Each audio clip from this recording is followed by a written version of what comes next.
Hello, my name is Owen, and today I'll be going through all of the deep foreshadowing in the first book of the Malazan Book of the Fallen, Gardens of the Moon. I'll be doing book spoilers and entire series spoilers, so if you haven't read the books beyond Gardens of the Moon, wait a little bit, finish the Crippled God, get all the way there, and then come back to me. Because I will be talking about long-term themes, long-term spoilers, long-term plans for characters that are not revealed in the first book, second book, third book, even all the way up until the very last book. So unless you've read all 10 of the Malazan Book of the Fallen, stay away. But if you have, you're in the right place. So when I started this reread of Malazan, I was expecting I knew I missed a lot of stuff the first read through because there's just so much information going on, and I was expecting a lot more blatant foreshadowing, and there's a lot of blatant stuff in there that I'll talk about today. But honestly, even after a reread, nothing is clear cut. Even though I know what the end goals of a lot of these major characters are, Erikson's a slippery little guy. He only vaguely introduces you to the topic. He doesn't point flashing arrows and go this might be important and then move on. He just throws it out there as a side comment. And as a first time reader, I would go as far as saying it is impossible for you to have picked up long-term implications for the series reading Gardens of the Moon for the first time. And now hopefully everyone who hasn't read the rest of the series has gotten out by now. But the main thing, obviously, with the long-term growth of the series is the storyline of the Crippled God. And I'll get into more detail about this at the end. But there is no even implication that this is where we're going. But it is mentioned. And we'll talk about that. So I'm going to start with the smaller stuff first. Things that we're introduced to that are just thrown on the table that we know later on are going to be much more important, but really are giving no time at all in this book. And something for example, is the introduction of Tavor Paran and Felicin. They are introduced as simply Paran's sisters. They are not pointed out as super Tavor is not pointed out as a super tactical person, a brilliant military mind, as we know her later on in the series. She doesn't seem to be power hungry. She doesn't seem to be in any connection with the Empress at all. And obviously Felicin, I don't know, but she's not introduced as she's introduced as an innocent young girl, because that's how we meet her even at the start of Deadhouse Gates. But they're just introduced, and there is a great line where Paran asks Tavor, "Is she your rival now?" referring to his sister. And I'm just when I read that the first time, I'm okay, they seem to be fairly basic background characters. He's just meeting his family, and there's some tension there. They're not that super close. But then he asks her, "Oh, is she your rival now?" Even though they don't even speak. She didn't say anything that implied they had beef. But we know, obviously, how their storyline ends, of them on opposing sides of armies, and they are rivals, and they don't even know it. Screw you, Erikson. What? Why would you even, put that? Obviously, I don't think that he had everything planned out, but I don't think he throws that line out there without knowing how that relationship ends between the two of them. And it's tragic. But that was a small thing that I picked up on, literally just a paragraph, and I think the characters were in it for half a page. Another small thing, it's actually kind of a confusing thing for me as well, was that the whole concept of Hairlock's character, even on a reread, I'm what exactly was the goal of Hairlock's existence? Why did Quick Ben create Hairlock in the first place? And I guess it was just because we want to find out what's going on with Sari. Is Shadow Throne and Cotillion involved? Blah, blah, blah, blah. And maybe it just quickly went off the rails. But the only thing I gathered from that, it was just pointing out the dangers of chaos and introducing chaos as its own entity of magic, right? Because we're introduced obviously to the magic system a little bit, and especially on a first read, you're not even going to be able to visualize what the heck is going on with this magic system. But we start to get the sense that chaos is something outside of the structured magic system, and by seeing the character of Hairlock, he's exploring this realm of chaos, and he quickly just goes batshit insane. It shows us that this is not a good thing. This is the ultimate bad thing, is chaos, which is, I guess, interesting. They really don't even hit that at all. They're just kind of oh, the guy's a puppet. And then like 10 pages later, and he's fucking crazy. It's like, oh, okay, well, I guess that's what we're doing. And then he dies, and it's like, that's the end. Because Quickpen's whole thing is like, he creates Hairlock, then immediately goes to Shadow, and it's like, listen, the only thing I want from the two of our relationships is that you destroy the puppet that I just created. And it's like never addressed again. But I would guess the only reason that was included is the danger of chaos and chaos magic, which Quickpen dabbles in, which just shows you how much of a badass he is. The other big thing, or another small thing, big character introduction, is Ikariam and Mappo are referenced. I believe Mappo is introduced by name. Ikariam is mentioned by name like multiple times because he created the giant clock in Darujistan. He's not like highlighted on as like some crazy guy who's gonna blow up your city if he gets mad. He's not introduced as like this Incredible Hulk figure. He's just this guy. He's an inventor. He was around a long time ago, and that's literally it. Which is like a great way, having like read the rest of the series, of like how deep this lore goes. Like characters know of characters. They think they're ancient, but they're still around. Obviously, like so many characters in Malazan are like that. But just a shout out to him. I'm like, okay, interesting. Interesting is all I'm gonna say. The fact that he was name dropped from book 1. We know Erickson had plans with him from the very beginning. Another small thing is we get a taste of the Tistandi lore.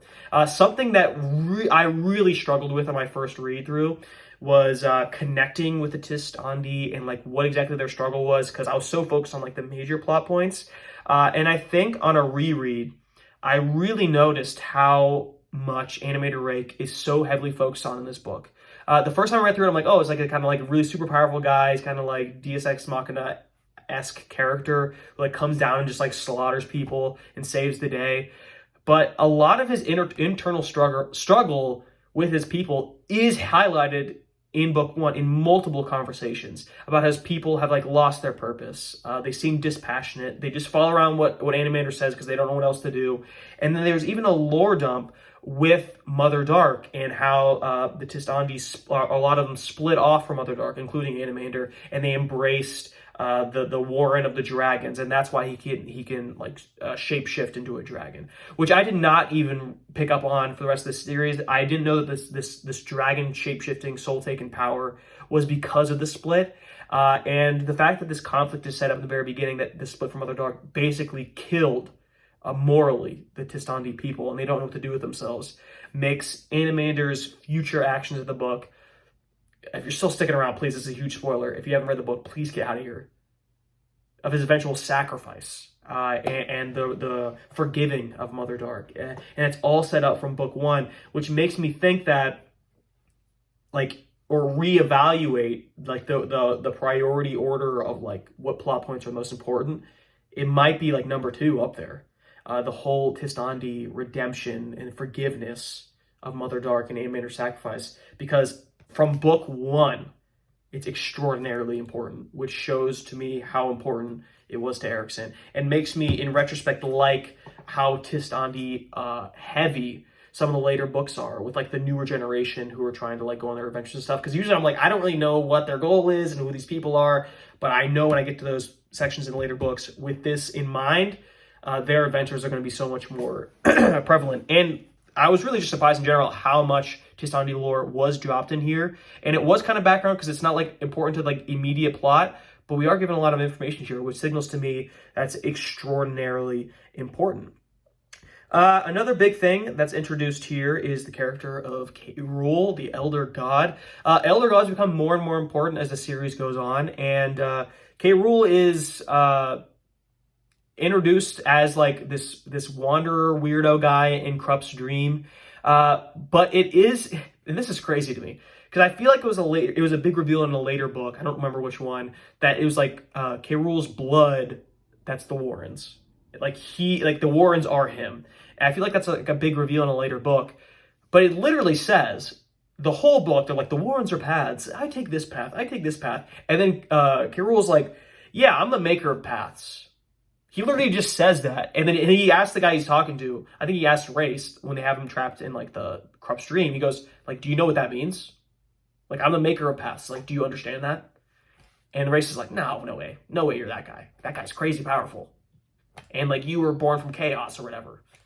So it tells us right there, Karul made the warrens. He's the one that made order out of the chaos and made these paths that people could use magic for. It's right there. He literally said, he introduces himself as this thing, which I feel like to me, and maybe I just misread it the first time. Maybe it wasn't a big reveal in a later book, but to me it felt like, oh, no way, that guy from book 1 in Corrupt Stream, great. He literally introduces himself that way. And it's crazy to me that I missed that, first of all. And that happens a couple times where, like, Erickson straight up just tells you something, and because, like, you're not looking at that, like, you're not, like, paying attention or looking that intently at what he says, you just completely miss the reveal. And the biggest example of this, and I feel like the most famous example of this, is the real identities of Shadowthrone and Cotillion.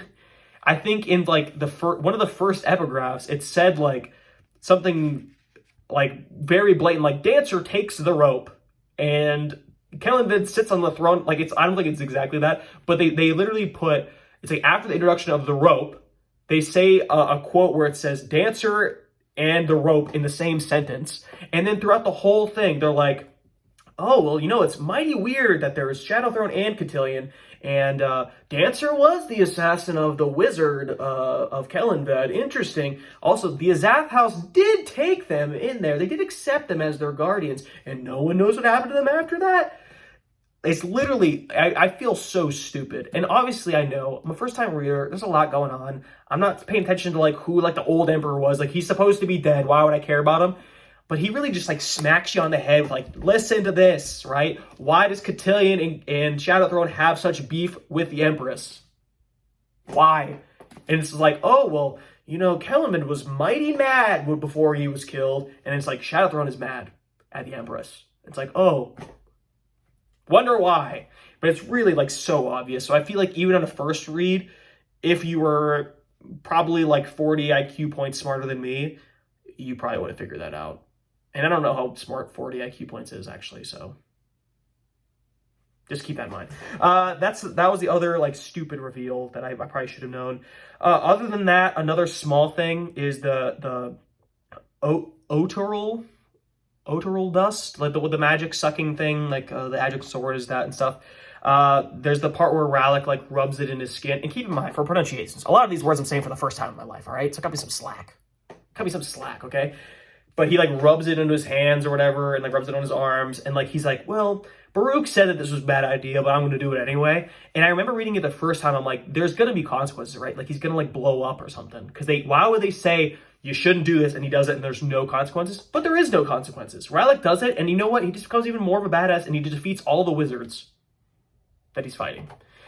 So I was thinking, like, even in a reread, like, why was that mentioned if we see no consequences of this dust affecting anyone in a negative light? And then I remembered that is absolutely not the case, because in the very next book, Heberick touches the Otoral statue, and he goes, like, insane. And, like, he becomes, like, the weirdest character of, like, all the books. Like, I fully do not understand the character. Hopefully on a reread of those books, I'll get a grip on what the heck is going on with that man. But I remember very clearly there was, like, a statue completely made out of the material, and he touched it, and he went bonkers. And that's what Baruch said was going to happen. So you know what? Maybe Baruch knew something that I didn't know. And speaking of Baruch, there's the conversation between him and Animander, where Animander's, like, kind of, like, checking him out. He's like, you know what? Like, you're pretty strong. And he's like, the path of ascendancy is many ways.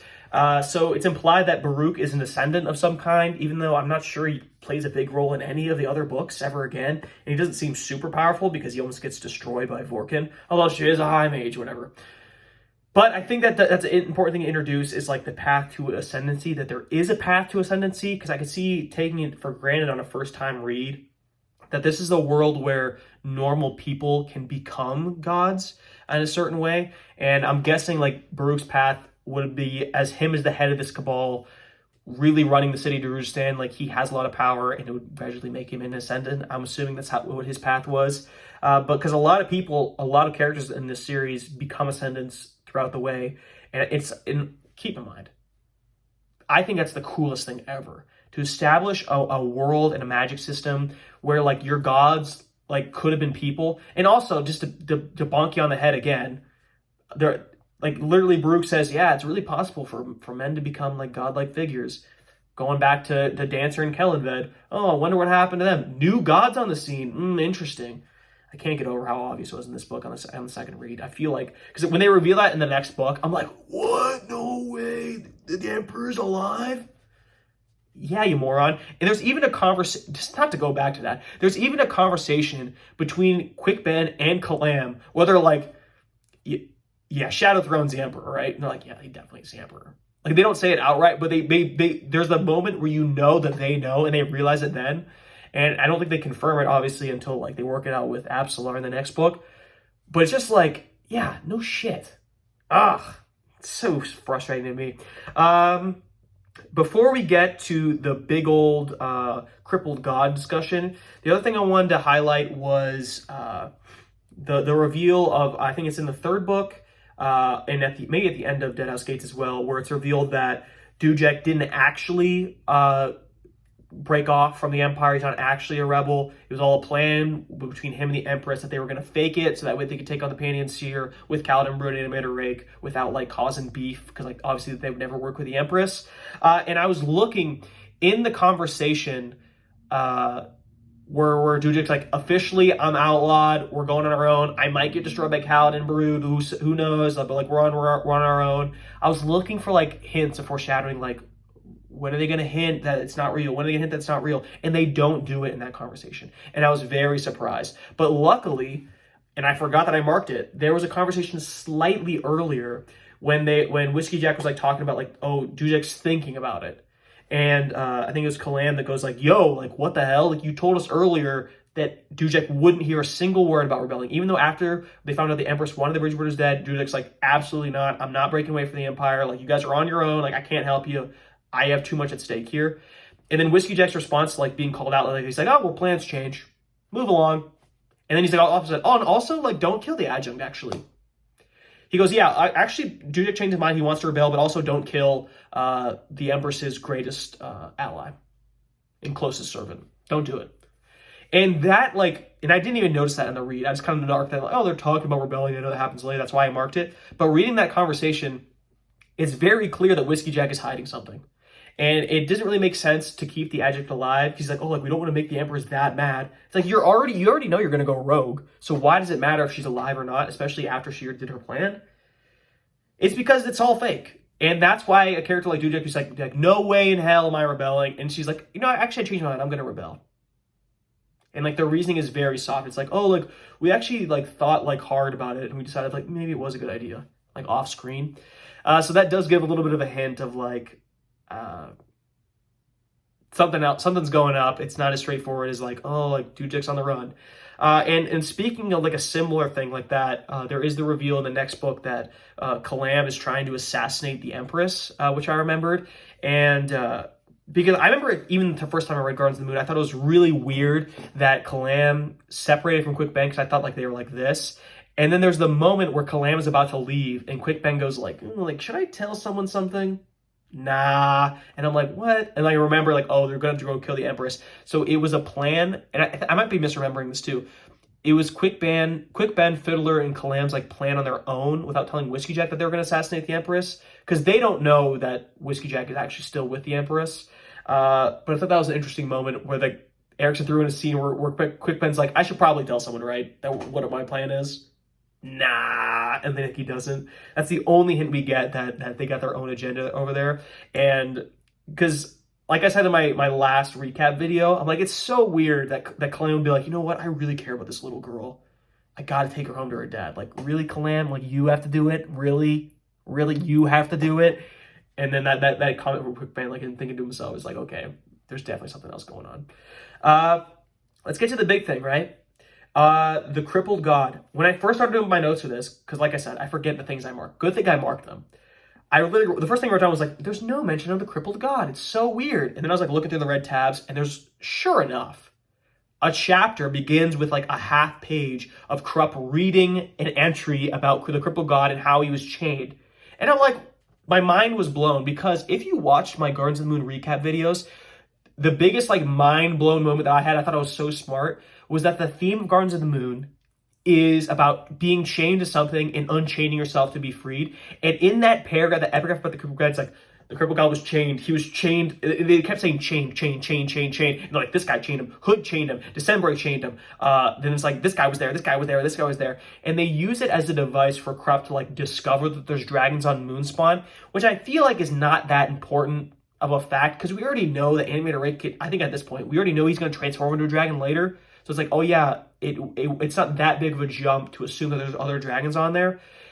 So he like used it as like a way for like Krupp to get a specific piece of information while introducing the concept of a god who was literally chained and he can't escape. And what's the goal at the end of the goal series? Unchaining him. And all these characters in the book are chained and they unchain themselves and they free it. And Paran goes, I'm unchained. I will do whatever I want. He becomes the master of the deck and he like controls every... Guys, it's all there. Chaining is important. And the fact, I literally said that 1,000 times in like my third video. And I didn't realize until I was like literally 30 minutes ago and I was looking at the tab and said, the Cripple God, guess what happened to him? He fell down from that and he was chained. This guy added a chain and he was chained and he can't be unchained. And it's like, but like I said, the concept of him is introduced, the concept that he's changed into it, the concept that he's trapped. Some of the major players there, like I said, like Hood was there, December was there, a bunch of people were there, the Descendants were there, the Sandi were there. It's introduced, but that's it. It's not brought up again. It's not like implied that like, oh, and his chaining will like has darkened the earth or like starting killing burn. None of that. None of like the reasons why we know like him being around is a bad thing. It was not even implied that like he was still alive after that. Like, it said that happened like a long time ago or whatever. Like, he could have just like died. Obviously, we know he didn't. But like, it's not, Erikson does not put a spot like that at all. He just literally gives the information and then disguises it as like, oh, Krupp got the information about the dragons that he needed. But we know something's going on there. It's just like, the themes, I would say like event-wise and like actual character discussion-wise, there is hardly any foreshadowing, but theme foreshadowing is so heavy because all the major themes of the series are already introduced in book one, which I think is like honestly like one of the most important things, right? So the concept of like chaining and being chained is bad and you got to be unchained and use it for good because that's the end goal, right? Cotillion and Shadowthrone want to unchain the Cripple God so they can mercy kill him, to put him out of his misery. But yeah, so then that's the other thing too, is compassion. And like I said in my last video, compassion saves Paran's life. Because he freed the hounds come back and save him against the tyrant. And that's again and again theme throughout the entirety of the series. But that's the other thing too about Shadowthrone and Cotillion that confused me a little bit. Is that I know that this is their end goal. Their end goal is to free the Cripple God, and all the actions they do are like leading to that. However, it seems to me that like that motivation did not inform any of their actions in this book. And I looked on the internet to see what people were saying about this. And a lot of them were like, oh, either Erikson didn't know that that was their goal with the first book, that were exactly where you wanted to go with it, or their plan was to just keep an eye out on the bridge burner because they knew they were going to be important, which seems really flimsy to me. It seems like very like silly that like they're like, we're gonna possess a little girl and be in the bridge burners for 2 years because we want to keep an eye on Whiskey Jack. Yeah, it's like, no, I highly doubt that was their plan. I would say like it's probably likely that in reality Erikson didn't know what their plan was, but I just prefer to say that like maybe they didn't know their plan yet. Like obviously they were putting stuff in motion, but I think it's very likely that that they knew the Cripple God and they knew that like a bad thing was happening, but really because they were such new ascendants, they wanted to hyperfixate on kicking the Empress's ass a little bit. And then they thought that maybe from there they'd have a better power base to like really start enacting their plan, because it's very obvious that their plan is to mess with the Empress.